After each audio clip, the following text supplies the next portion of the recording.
Well, for more now on the situation in Myanmar, I'm joined on the set by Cyril Payen, who's our former Bangkok correspondent and who's done a lot of reporting in Myanmar. Cyril, thanks for being on the set with us. What's the latest you're hearing from your sources on the ground?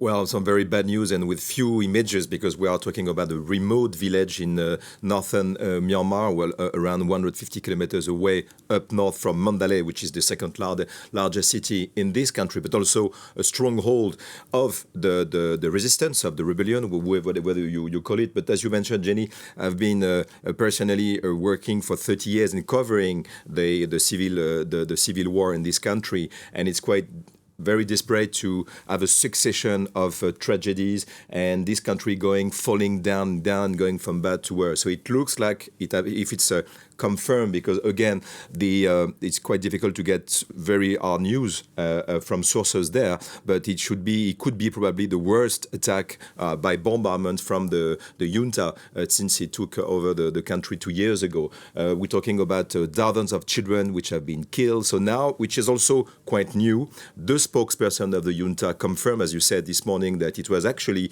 yes, there were bombardments on this village, but claiming that it was a PDF. The PDF is the shadowy guerrillas, the People Defense Force, which has been organizing for the past 1.5 years, is making a lot of damages to the army or affiliates.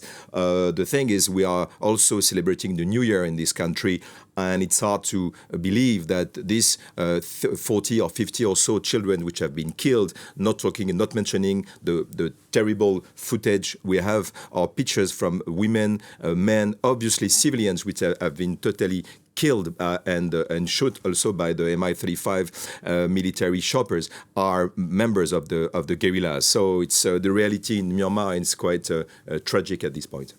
Sarah, the international reaction to this attack has been very strong. Some cynics might even say for once. How do you see this reaction actually helping the situation in Myanmar? As you said, for once, at least, there is one time where people are just trying to react. But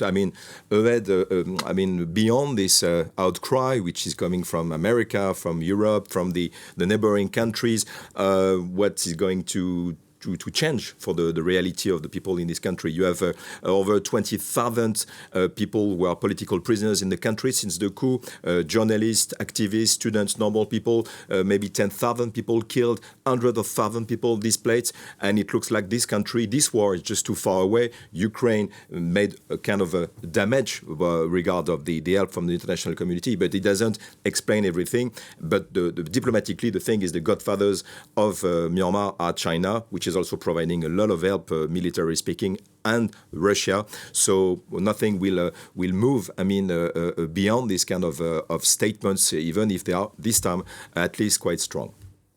Cyril, thank you for that. France 24's Cyril Payen.